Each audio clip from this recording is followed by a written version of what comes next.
Semper and Trigger, and that is another one of the important matches. This match is determining who's going to be the first seed and will potentially be able to avoid Neeb in that first slot. Definitely be able to avoid Neeb actually by getting the first seed. So that is an important match for them. And yeah, like I said, Ravi, before the game, I am very curious to see what's going to happen here. First, let's do player introductions. In the bottom left-hand side of Blackburn, as the blue Protoss player for Alpha X, it is Max Angel Astrea.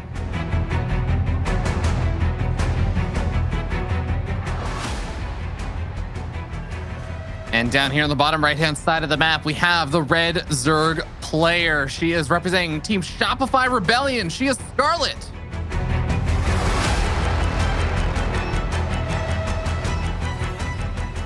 Scarlett really... Max D, capital D Angel, all right?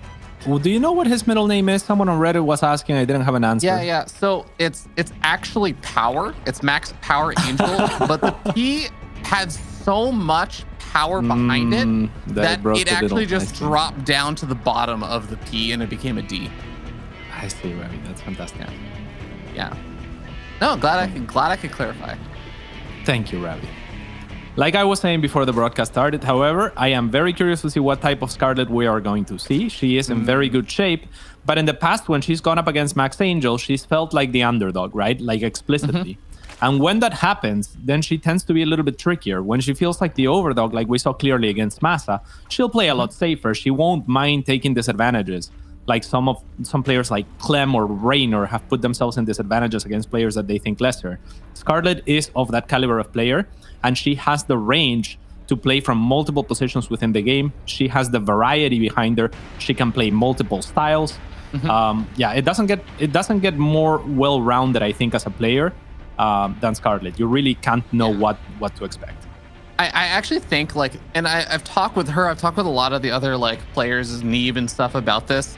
Scarlett basically has two modes, and she's actually been this way, I feel like, for 4 or 5 years now, where it's like you either get the Scarlett that is reminiscent of the old Heart of the Swarm, like late Wings of Liberty days, where it's like, oh, this is just someone who's trying to play mechanically and like strategically perfect, just the standard stuff, but executed at an absolute top-notch level you're talking about, right? With say Masa or something.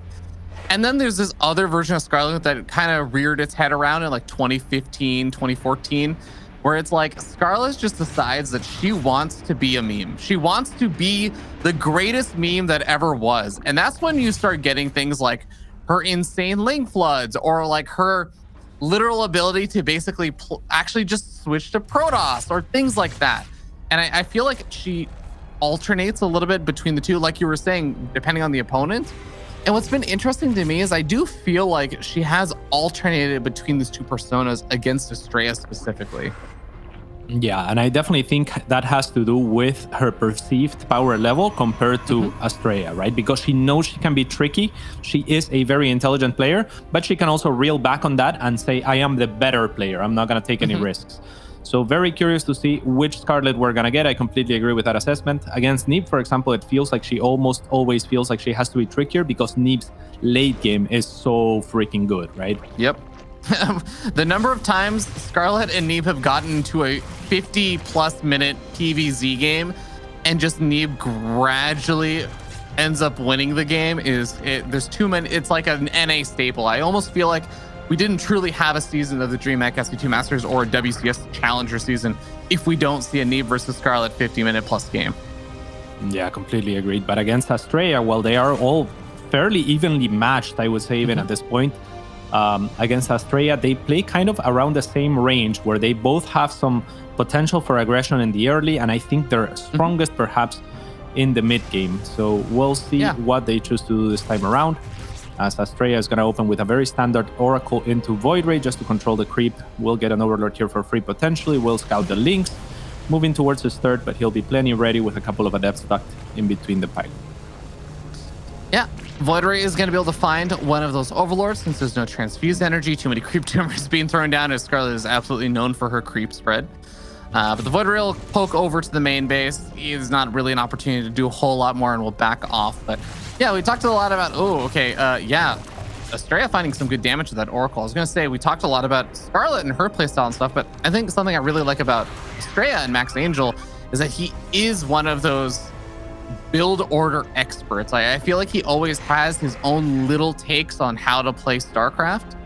Even if it's not always like super big deviations from the standard, it's oftentimes like these little deviations that add his own twist or style to everything he's doing. And I'm looking forward to seeing those little change-ups in the matchup. Definitely. It's not only just the build orders. Tactically, he is brilliant as well. We just saw a little bit of that, for example. It might have been kind of easy to miss, but the Void Ray, it didn't use its overcharge. It didn't turn on prismatic alignment to kill the first Overlord because he thought, I'm going to get this Overlord anyway. I'm going to save it so that when I go in the main, if there is an Overlord to snipe there, I can snipe it faster and at less risk. So like details like that, 9 out of 10 players would have turned on prismatic alignment for the first Overlord. It's details like that that really separate Astrea from the bunch. Yeah, we say as the Oracle barely survives. I think he has. Yeah, if it died while we were making that sentence, that would have been something.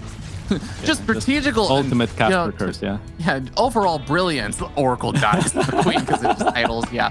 Thankfully for Astrea, it does survive. It would have been a pretty sad way for it to go down. And it's going to be able to provide additional vision. This is one of those games where he really only made that one Oracle. The Void Ray is not really an amazing scouting tool anymore. So the Oracle is the main thing he's relying on. And the Warp Prism coming out usually is the beginning of a sign of potential pressure coming out. Yeah, lovely prioritization from Scarlett as well to extend the creep or extend the creep in the area that she might get poked at by Astrea right now, actually, as those stalkers move towards that area of the map. So there is creep there. Scarlett will get possibilities of surrounding. Astrea has to be careful as he clears the creep. And yeah, Scarlett already broke these rocks as well. So she has made an area of the map that is generally very difficult to defend a little bit more accessible. However, this is still a large force from Astrea. Scarlett will get force fielded off multiple times. There's only one force field remaining, and the blink forward from Astrea will shove off just one more Ravager. There are no more force fields remaining, so I would love to see something like a link flood from Scarlett, but she deems it more appropriate to make additional roaches at this point in time, and she is almost completed with her Hive deck extremely fast. Yeah, this reinforcements over here from Astrea are just going to be pure stalkers thanks to the blink, and also just the idea is that the sentries, there were 4 sentries that are now down to I think 2, but they can pick up into the Warp Prism, so there's some mobility to this army available that's difficult for the Roaches and Ravagers to keep up with. We're going to see if we can try and exploit that. Now the Blink Stalker micro is becoming pretty important. Warp Prism, oh, the Corrosive Biles are starting to land on it. It does end up falling, but does Astrea actually have enough over here? Were the reinforcements showing up? The answer is a resounding no. And Scarlett is taking a pretty decent supply lead off of a lot of Roaches right now.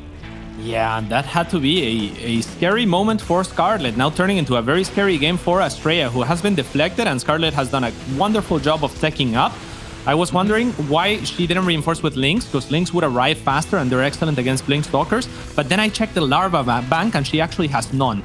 So very intelligent decision making there by her to identify and be aware of what her Larva count is, and decide upon Roaches, which is, I mean, a great unit once they're out, but they're going to take longer to get out, to travel. And yeah, it's that kind of awareness that's also a mark of a great player.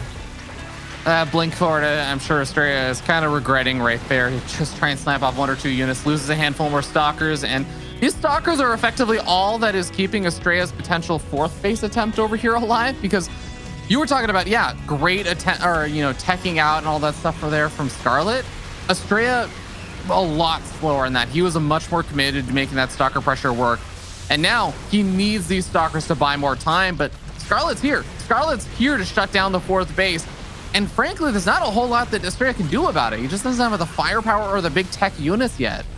Yeah, and Scarlett, I mean, she's not going to trade super efficiently here, but she doesn't have to. She is maxed out and now starting to accrue a bank. Still, she chooses to wait for the Vipers perhaps to come into play. I wouldn't mind some Infestors as well to lock units in place for that Blinding Cloud and Ravager Biles even potentially, if not just for the army to do some more damage. It's going to be Lurkers instead that Scarlett decides for. I don't mind that at all. That is beautiful. Against this number of Stalkers, Lurkers are going to be amazing. It can be very frustrating to deal with. Now, with a couple of Disruptors coming out, they can sometimes be an answer to the Lurkers. This is an interesting position because the Disruptors can go to the Warp Prism. The Stalkers can all blink up to the main base. A very committed jump up over here. And what's funny is that if the Disruptors get into the right position on the ramp, No, he's going to actually end up using the disruptors to try and hit the units already up on the high ground. So looks like there will be enough over here for Scarlett to deflect this. Yeah, and while disruptors are great against lurkers, Scarlett already has the answer. So she kind of went into Vipers first, then she's going back for the lurkers. So she already is accounting for the counter of the lurkers before she even gets them, which is wonderful. Nice job by Astrea here. Will buy him a little bit of time while hurting the economy of Scarlett. So this is exactly what he needs to try and establish a fourth base. I'm not sure that establishing the fourth base forward is the best decision, but if he can manage to hold it, that will be fantastic for him. There are links, however, on either of the other two bases. They're not burrowed, they're just sitting there. So Astrea would do well to clear those. But yeah, Scarlett is going to be able to go on the offense once more, Ravi. Yeah, she absolutely will. Ooh, disruptor shot almost ends up clipping a handful of those roaches. Just managed to snag a few. Oh, Stalkers also end up getting picked off, and Scarlett having some beautiful splits. Man, Scarlett is just playing so well this game. Yeah, she's playing incredibly well. Most things have gone in her favor. We are seeing the confident Scarlett that is willing to take it to the later game. She's not tried any tricky tricks yet. She's only deflected Astrea's aggression and tried to capitalize on whatever resources she has been able to accrue. So it's good to see that confidence from her. And it might be Astrea that needs to start worrying a little bit. At least this game has not gone his way yet. Now he's losing even more of these stalkers. It's becoming a very, very tough spot. This forward base, this fourth base in the forward position is really tough, but I guess I do like it in the sense that it's just one place where you know the engagement's going to end up happening. So these disruptors can just kind of position themselves over here and try and find some nice hits. He is softening up some of the lurkers, picks off one or two of them over there, but he's starting to lose some probes. He's starting to lose a bit of his ground over here as the lurkers burrow even further forward. Shield battery overcharge is helping out quite a bit, but is it helping out enough? I think so. To be honest, I think this is some of the best trades that Astrea has taken all game long. That Disruptor Nova connecting would have been wonderful. There is no more Viper energy, so there is like 3 or 4 Novas that are available. He will not be able to save his Nexus, but this actually was one of the best trades and one of the lowest differences in supply that we've seen all game long from Astrea. If we go to the resources lost tab, there's actually a 2,400 difference or so in favor of Max Angel now. Yeah, I mean, I definitely agree that it was like cost-efficient trades, but I'm just wondering, could he afford to have like basically end up losing his fourth base over there? Was Scarlett already sitting on enough of an economy and a bank on 5 bases that now Astrea reduced back down to 3? It's gonna have a tough time unless he basically makes this push happen. That is my big fear right now. Yeah, I think that in a dream world scenario, he would have been taking the other fourth as soon as the attack began, because that was just about a dream world scenario as far as trades are concerned from my perspective. So, you know, best case scenario, you probably lose the base, but don't lose the game and reset the army of Scarlett. That's exactly more or less what happened, but he didn't have that fourth on the other side of the map ready to go. There is a little bit of a run-by that we're watching here as both players also skirmish against each other in the middle of the map. The same fourth is being attempted at, and I love what you said about that, Ravi, because the one thing that this fourth is good for is to basically guarantee that the engagement will happen in that area, and in that sense, Astrea can have his army consolidated and try to be ready to answer. Yeah, we saw like that one little run-by attempt over to the top left-hand side, but if there was the fourth base established in the far top left-hand base, or even at the gold base, Scarlett has a lot more options for angles that she can actually attack in from. Right now, it's definitely a lot more limited, and she is kind of playing around with the idea of coming in from that top left-hand side, but actually a few Zealots are going to end up spotting this out, softening up one of the lurkers, and potentially escaping out of here alive as well. Yeah, it looks like they won't, but definitely with you there. I think that this attack from Scarlett is kind of difficult to make work. It's gonna get spotted, like you said, and to go in or to go back, it's gonna be a long road. However, Astrea not in position in spite of seeing it as early as he did. So there's only, okay, there's a bunch of disruptors here, but the lurkers are still here. Let's see how efficiently he can trade. The rest of the units, however, not here to support and finish off those red lurkers. I'm not even sure that there is an observer, or it got taken down by those 3 overseers and hydras, and now to push back into that position while he's getting attacked in the front, that is troublesome. And so Scarlett is doing a wonderful job here of splitting Astrea in 2 different sides as the carriers were not yet ready for him. Yeah, if this army, the ground army, can buy a little bit more time at the 4th base, it looks like the 3rd base might barely be saved by the carriers. Storm is going to be able to buy a little bit of space over here. Can we get a shot of the 3rd base really quickly? It does go down. The lurkers get the final couple of shots off on it, and that is going to be an economic loss. I don't think Astrea can actually stand in this situation. I think this is now the do or die moment over here, and it's already not looking so great. Yeah, it's looking like die. I mean, if Scarlett takes this base, she can lose her entire army and still be completely fine at this point, as Astrea has been reset on the other side as well. I think we are seeing the end of this game now, Ravi. An exciting game one, as Scarlett looked mostly in control. I can't imagine there's any possible way for Astrea to come back here, though. Yeah, but I mean, to your point of what you were saying, right now, Astrea is still ahead in resources lost by about 500 or so resources. It's just barely. But Scarlett didn't matter because she just had such a stellar economy. She did a great job at denying that 4th base. So with the GG getting called, Scarlett takes the first map off of Astrea that he has lost this entire tournament in a extremely solid fashion.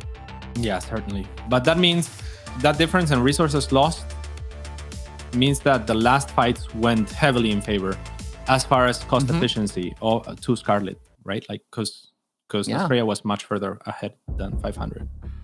Yeah, I think especially toward the end, I think there's a point where it's like, okay, I have managed to kill like 3 of the disruptors. There are like 2 disruptors or 3 disruptors by themselves left. Like, how much can you really do against 70 army supply with that? So I'm definitely with you. Scarlett ended up taking some better, more efficient trades there at the end. So I think it's maybe also because she knew she could. I imagine Scarlett was more willing to commit into engagements that she was like, this is not a good engagement, but it doesn't matter because I'm just gonna deny your expansion again. Yeah, I think when she breaches into the other base, she was kind of gauging the game state to try to figure out what Astrea was committing and where. And when she sees all of the disruptors on the other base, she's free to pounce onto the 3rd that's forward or onto the 4th, which, was then a 3rd because the other base got taken down. Yeah, I did like the idea of Astrea where he had I think if he had at least a few ground units supporting that other 3rd base location in the top left, with the disruptors there, I think that could be maybe a little bit more of a defense. And then the bottom right-hand base, and this is the 4th base location, basically, the forward 4th base location. He had the High Templars there, and he was using storms to try and zone out the Hydras. It's not exactly a full-blown solution there for the lurkers, but it is at least something that buys a little bit of time and space until the carriers get out. And I would have loved if he had, and again, this really is like an unfair ask because we have the infinite vision. We can see how Scarlett's splitting her army and how many units are on each side and all that stuff. But it would have been great to have seen Astrea be able to get just like a little bit more time bought on the bottom right-hand side with a few more of his gateway units that were put at the 4th instead of repositioning the 3rd. I think there's maybe a chance he could have bought a bit more time. It still would have been a bad spot, but maybe he could have survived. Yeah, I agree. I think that there is a couple of things that Astrea might have been thinking about in that instance. One, that Scarlett got spotted, so maybe he thought he was calling a bluff of hers, and then didn't allocate enough resources to that base. The second one is that he thought disruptors versus lurkers, and then Templars for units charging in otherwise, right? So he had most of the disruptors for the lurkers. The problem is lurkers are strongest when they're settled, and disruptors only work against lurkers when they're also settled, when they're already burrowed and in position, right? Because otherwise they can kind of run away. So a little bit of an oversight perhaps in thinking I can definitely deal with this number of lurkers with the disruptors that I have, and Scarlett did a really good job of spreading her lurkers, of not burying them all together, and yeah, that was just too strong of a position to play. So yeah, either way, that was gone. Yeah, we're gonna be starting off in game number 2 now.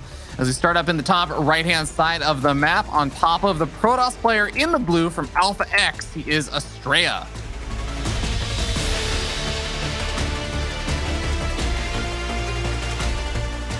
And in the bottom left side of the map, for the Shopify Rebellion, it is Scarlett.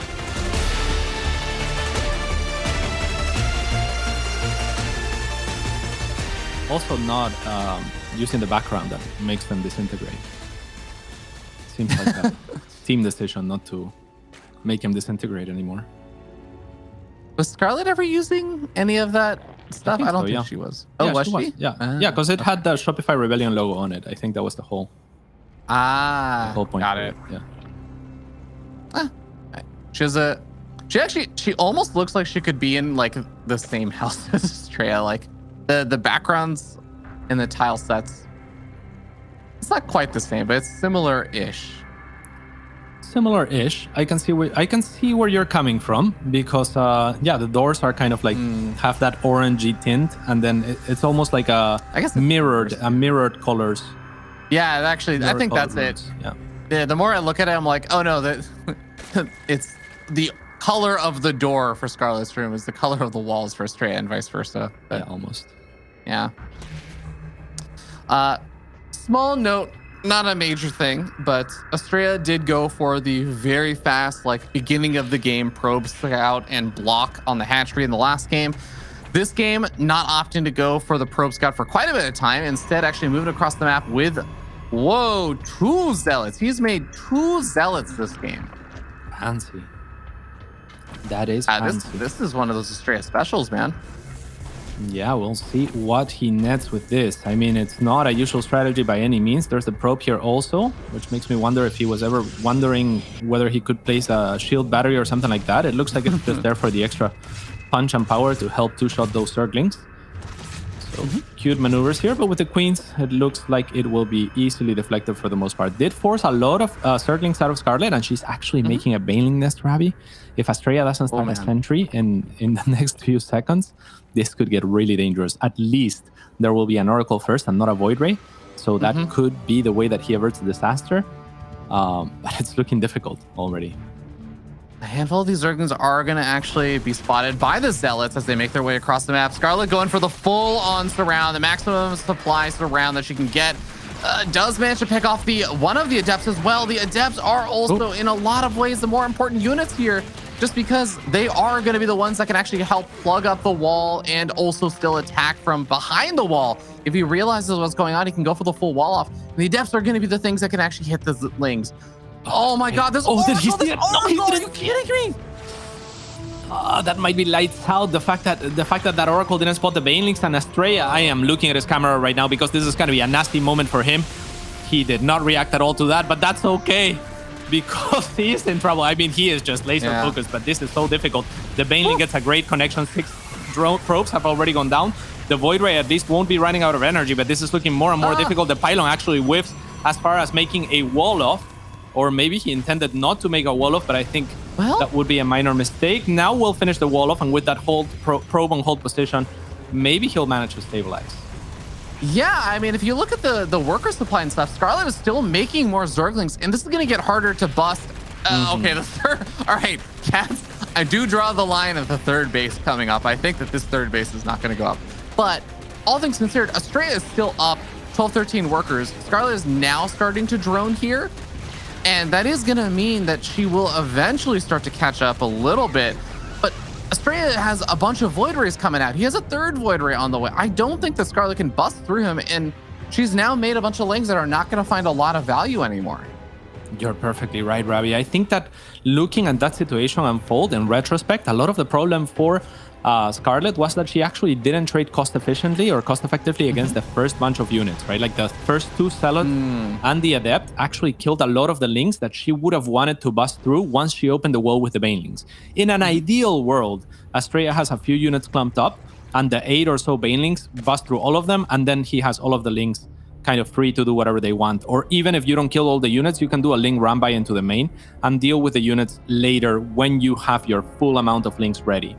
But in this case, she lost like half of her links first, and so she didn't pack as strong as a punch as she could have otherwise. And like I said, that Oracle as well coming in as a lifesaver because it was actually able to make short work of those Zerglings. So things have stabilized, I would say, as you pointed out, in favor of Astrea. Cool attempt from Scarlett, though. Yeah, it does put us into a very interesting position in the game now because the Void Rays are going to be a great defensive tool against, small numbers of lings and stuff. Of course, Scarlett can still try to poke and prod, and there is also just this potential that she decides to say, like, okay, I got up to like the bare minimum 52, 54 drones or something. Try to move in and go for a big denial on that third base yet again, because there's a really weird thing that I feel like happens in PvZ sometimes, where the Protoss player, they can actually be like, it looks like the game is going not so bad. They're keeping a lot of their army supply alive and everything. but they just can't really seem to establish a third base. And the Zerg player just gradually makes it harder and harder for them to actually just go for a big attack follow-up to end the game. And I do wonder if that's going to be maybe an option here for Scarlett, or if she's just going to start trying to play from behind here. Yeah, I think she more or less has to play from behind. I don't think she has much of an option anymore. But one cool thing is that she is playing this series not as the under or over dog, but kind of like as an even dog, right? Because those drones are going to pop up. Because she's kind of mixing it up, and I love that, right? Because it could have very easily caught Astrea off guard, especially if he put his finger on Scarlett feels confident. Scarlett is going to play the macro game this time around. I love how many new words you're minting for this. The overdog, the even dog.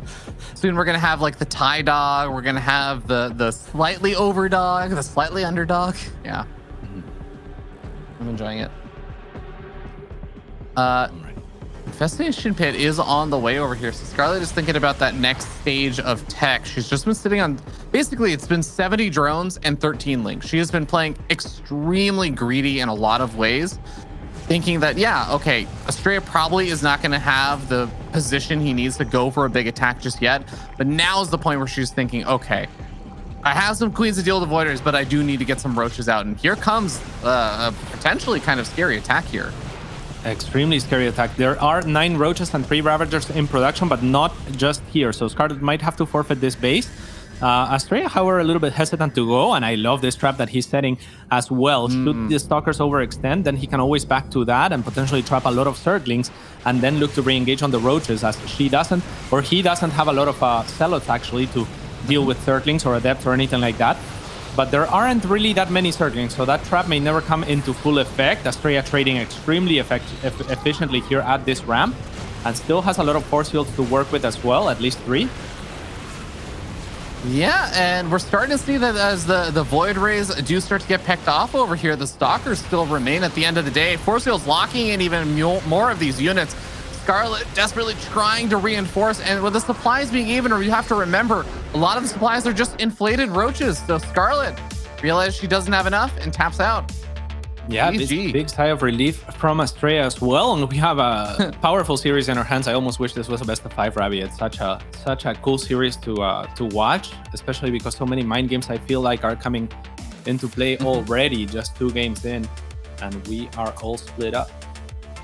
Yeah, I actually think it's not something I feel like we oftentimes bring up and stuff, but especially when you have players like these, Astrea and Scarlett, alongside like Neeb, these are the players you expect to not just, get eliminated in like the winner's bracket, fall down to the lower bracket, and then just lose outright. These are players that you actually expect. Like, yeah, Astrea and Scarlett have a very, very good chance that they will play each other again this season in the bracket. And this is where it gets even more into like the strange mind games and stuff to me, because it's like, okay, you're sort of revealing a little bit of your hands here, because the loser of this has to basically actually it's guaranteed now, has to play against Neeb in the winner bracket, which does mean that it's going to be like a very rough match. He is the other big scary player to play against. So you want to reveal some of your cards, but you also are doing this knowing that there's a very, very strong chance you're going to have to play this player again. So it's like, reveal some, but not all. Like, where do you draw the line on that? I think you probably reveal all. You have to assume that Neeb is the type of player that will likely just knock you back down. But I don't think they're holding back by any means. But both of their pockets are quite deep. So, I don't think they're leaving anything out. But I also don't think they'll deplete all that they have regardless, because they just have so much to offer as players. So it's just the best of 3. Yeah, it is a best of 3. And both of them are extremely tricky players when they want to be. I'm curious to see who's going to take the initiative this time around. The map is going to be Jagannatha, or Juggernaut. Is actually one of the best maps for Queen walks. And Scarlett can definitely play anything. She can definitely play any style. I think more so than any other player. Like, we say stuff like this about players like Bly, for example, but Bly can't really play a super long game in the same at the same level that he can play the early games. Whereas Scarlett is just super freaking complete. Scarlett is saying something interesting in the lobby chat that I don't think any of us noticed, if this is the case. She said she meant to make a Baneling nest, but she made a spore instead during that last game. I don't think the Banelings got morphed in as early as they could have, right? Like, I don't think there's actually any delays there. Yeah. So yeah, I wonder if she's just getting in his head or something. yeah, I'm not sure. Yeah, I'm not that's sure. pretty We funny. could ask about that because I'm sure she has a reason to say that. Yeah. Unless she's just messing with Max, which is entirely possible given that it is Scarlett. I mean, Max, Astrea did open up that conversation in the lobby chat being like, all right, hold on. I need an extra 30 seconds. I need to think of what cheese to use against you. And Scarlett responded, maybe potentially in turn with her own little cheekiness there. So not sure, but let's find out what the planned builds and stuff are going to be on this map as we start down here on the bottom left-hand side of Juggernaut. It is going to be the blue Protoss player from Alpha X, Max Astrea Angel.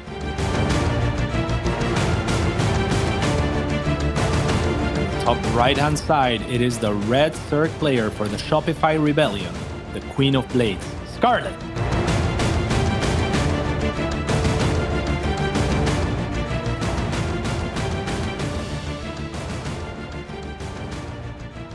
Yeah, got return of the good old probe block. In the last game, Scarlett kind of sent her drone straight over to the third, but got halfway out her natural. Was like, I still don't see the probe, but I think I can just take my natural. So this game, she's going to think, okay, yeah, I do need to take the third base instead. Slightly longer transfer and everything, but I feel like every Zerg player's just gotten used to it by now, right?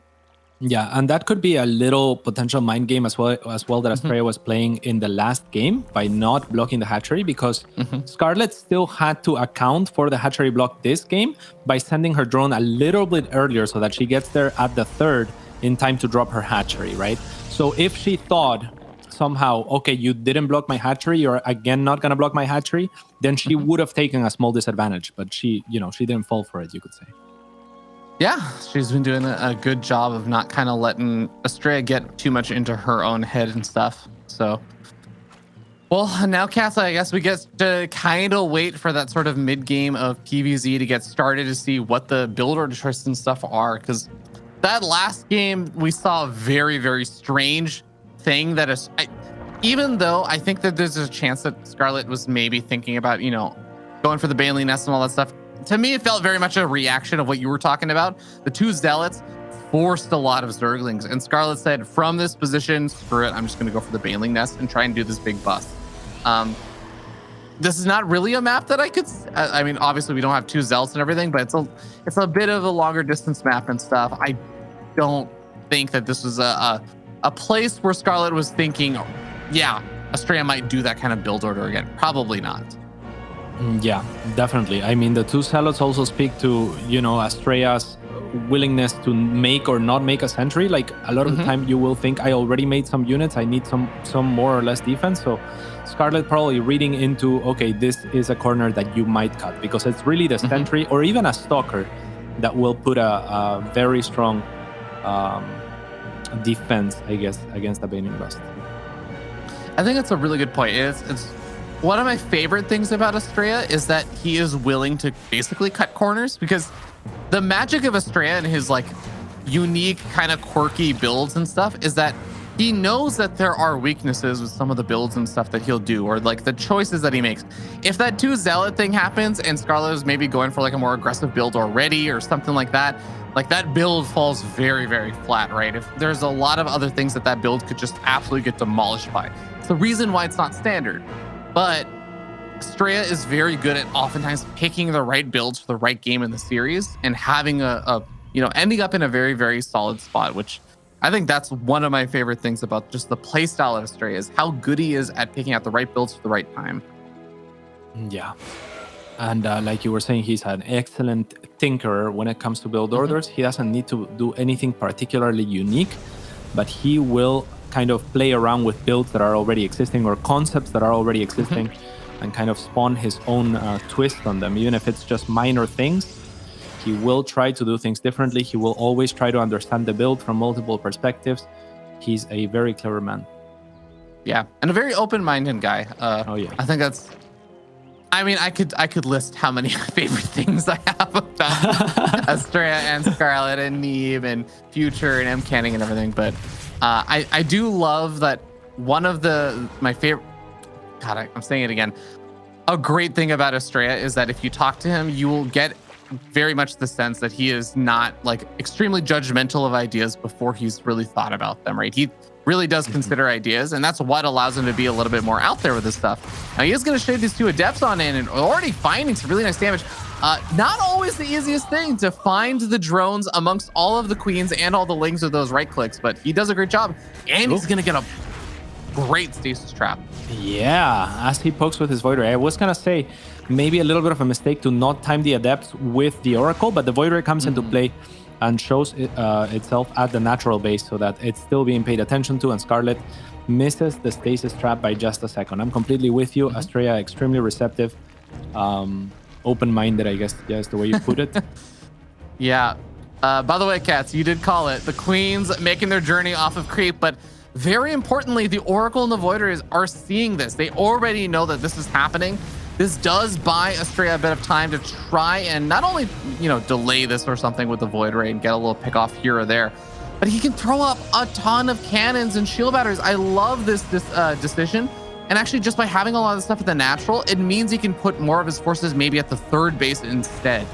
Yeah, but it's so difficult, especially because of everything that you're mentioning. You have to spread your defenses between the main and the natural, or the natural and the 3rd, rather on this map. Beautiful force field, though, will shove off 3 Ravagers. This is a mistake that Scarlett cannot afford to make at this point in time, I think. I mean, that is half of her Ravagers. She might still have enough, which is just a testament to how strong this strategy is on this particular map. But we will have to wait and see. I wouldn't mind those links running inside the main, actually, instead of going after the cannon right now. We'll see. Scarlett looks to be more preoccupied and more focused on breaking through. She will break through the natural, and the mineral line will now be exposed. But Astrea, with a beautiful set of zealots warped in there, will deflect most of the link aggression. Scarlett now pulling back and trying to consolidate instead onto the 3rd, which is where the least static defense is, but where all the army is, as you were pointing out. And it's really important to note that the shield battery overcharge was sniped off very early on in the fight. It's still on cooldown for a little bit longer, but very, very soon that shield battery overcharge is going to be available, and Scarlett already knows it. She snipes off that shield battery at the 3rd base. The Stalkers are left to effectively fend for themselves. Blink is finished up, so he's getting a little bit of extra value, but snipes off the pylon. No more reinforcements over here. Not really a great escape path out of here for these Stalkers either. Scarlett is beginning to overwhelm Astrea, and there's no wall anymore, Cats. He doesn't really have anything to buy time here. Yeah, and I love that Scarlett's not going and wasting any time at that 3rd. She doesn't need to kill that 3rd. She needs to kill Astrea, even though she is taking a 4th base as we speak. She is still trading behind in workers for the time being. She needs to kill the army, and that's exactly what she's going after. A Void Ray is not going to be enough to contend with this number of queens. And with all of the Ravagers here, I mean, all of this mineral line is a liability right now. The Queens still making their slow journey. The Queens very well, if Astrea doesn't tap out, might make their way into the main base of the Protoss player, which I think is a Queen walk much further than I've ever seen before. But a single Void Ray trying to hold on. Astrea is just running out of juice. He's running out of steam, and he knows that GG Scarlett gives Astrea his